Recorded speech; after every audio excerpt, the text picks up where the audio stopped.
Hello, buddy. Welcome back to the Tin Man Score channel. I'm your host, Jeffrey Tin Man Taylor, and today I'm reading a chapter out of my Bigfoot Terror Tales Vol.1 book. And the chapter out here is called Ronald Regan versus Bigfoot, which we all know he did not actually confront a Bigfoot, but they just made this story up for this book. And the person that wrote it was Eric Dimbleby. So without further ado, let's get into it, shall we? Ronnie was apprehensive of the woods that surrounded him.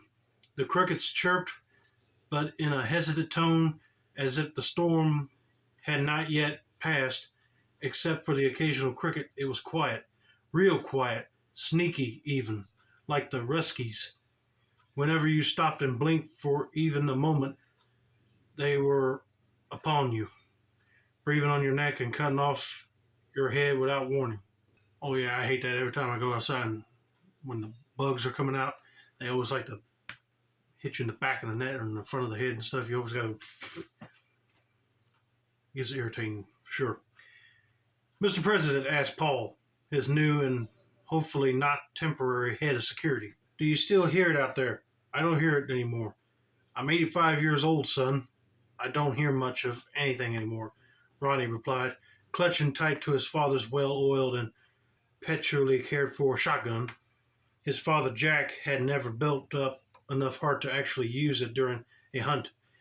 It had become a sort of badge of honor that he preserved the gun for the perfect moment, one that he would never live to see. His hunting comrades had always nagged him for that, but it only made his resolve on the matter that much stronger.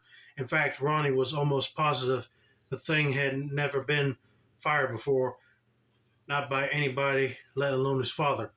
No time like the present to see what his daddy's Winchester was made of.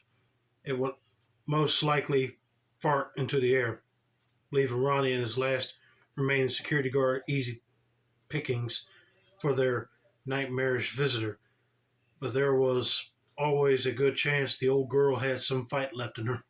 That's a risk you have to take if you haven't fired a gun in so long. But you always make sure it's cleaned and well oiled before you shoot it. His father had always talked about that one perfect moment. The perfect moment, as far as Ronnie was concerned, was upon them, staring them in the eye, and it was pissed. They had stepped into its domain, and it was not happy. I should have listened to Nancy, he repeated this to himself over and over again, a mental mantra to get him through whatever lay ahead. She had advised against his impromptu vacation. He had only just begun his autobiography, and so getting away from it all to be only in the warming arms of his own mind had been a prescription for progress. Should have listened to Nancy. I'm such an old fool. My biography's going to end with my head on a platter. That thing is going to rip off old Ronnie to shreds. He looked over at Paul, who was hunched beside him and trying to hold his composure. The room was void of light, only the shards of illuminated runoff from the moon darting through the trees. They were mostly pines, like most of Maine. Georgie, boy, interminably recommending visits to Maine no matter who he spoke with. I recommended a cottage just a couple hours north of Baxter State Park, which was the last stop to no man's land, also known as Aroostook County. Ronnie would find tranquility, Georgie had said, in the thick of nothing, in a potato farming town without a name. When you got far enough north, they stopped bothering with the naming of towns. They just designated them with random numbers and letters, everything but a barcode. Nobody would know him that far north. The locals barely were lucky if they had running water, let alone Wikipedia. He could go unnoticed for the entirety of his writing sabbatical, which was originally planned for 4 short weeks. He had brought along several notebooks and a typewriter. Nancy had recommended one of those newfangled laptops, but when Ronnie had informed her he would be without electricity, she gasped. Why would you torture yourself like that? Ronnie had only shrugged. It was out there still, waiting for his move. He was certain. Ronnie felt like a child, hiding from the monster in his closet. His sweaty palms ran up and down the Winchester Model 12. Surprisingly, his usually shaking hands were staying perfectly still. It had to be the adrenaline. Did 85-year-old body still produce adrenaline? He wondered, but couldn't be sure, although he was positive he was holding his composure better than that tub of margarine Clinton would be under similar circumstances and constraints. Maybe not Carter, though Carter could hold his own against the creatures of the night, but definitely not Ford. Ford was a certified sissy. Ooh, man, he's bashing out presidents already. Good lordy.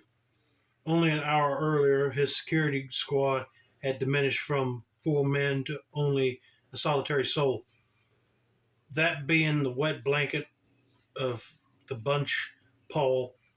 Paul wasn't much older than a freshly hatched butterfly, so presence was not as reassuring as Ronnie hoped it would have been. Paul had only just become the lead security officer in the former president's detail, and he was still green around the gills, unready to take on his new role. You think it's still out there, sir? I don't hear anything. It was banging around in the trees before it got Johnny and Greg. Ronnie shook his head. He wasn't sure if it was still out there, but he knew it would not forget him. It would return eventually. The look in its eyes had said as much. Ronnie considered Johnny and Greg guilty. He had never learned their names until it was too late, after he had witnessed both of their demises.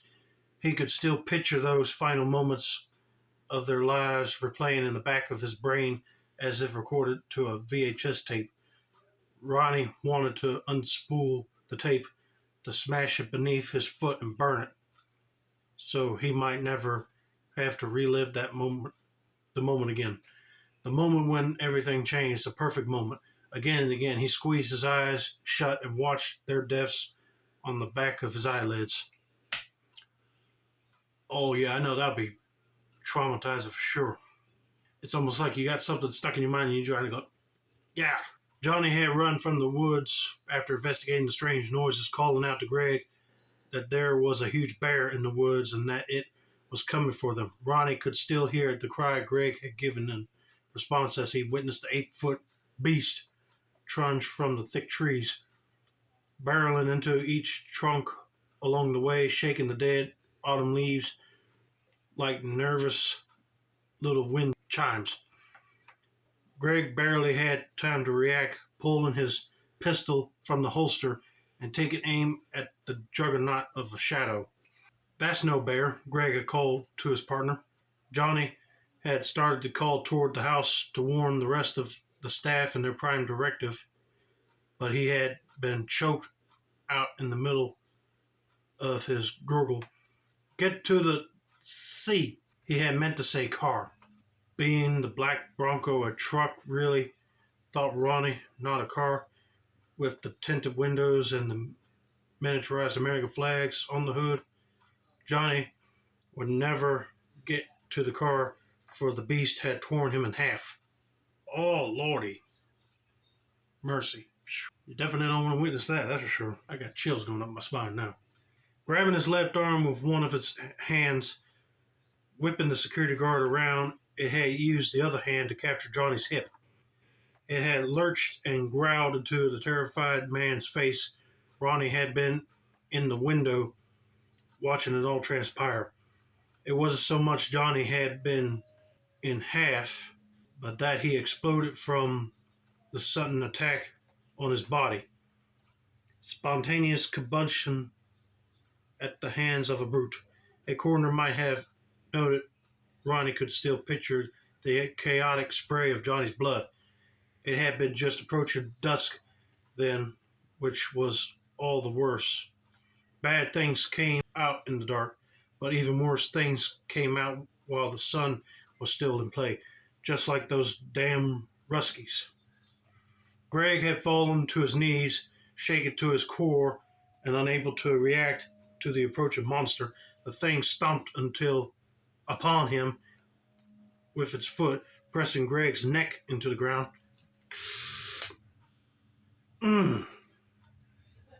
That's instant death right there. But that really hurts my neck just thinking about it. It paused from its 1-2 punch of attacking his two targets.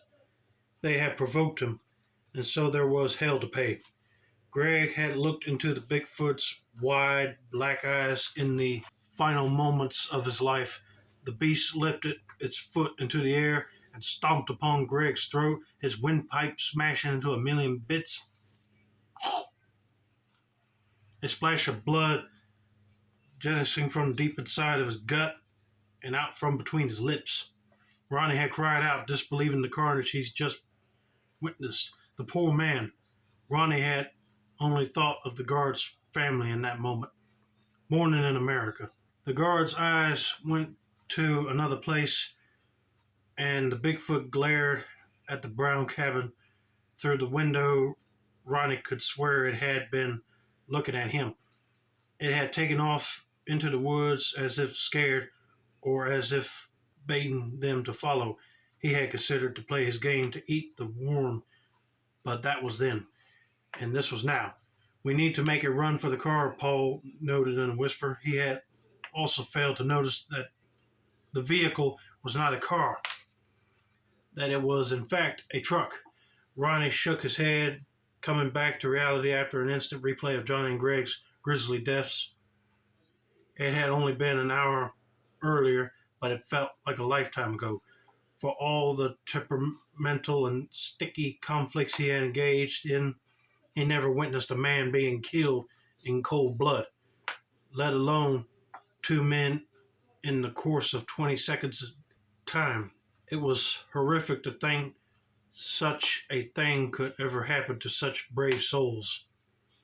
They would be missed.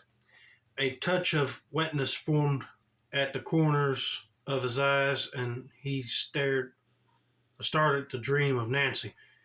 It seemed entirely possible, quite likely in fact, that he would never look upon her smiling face again.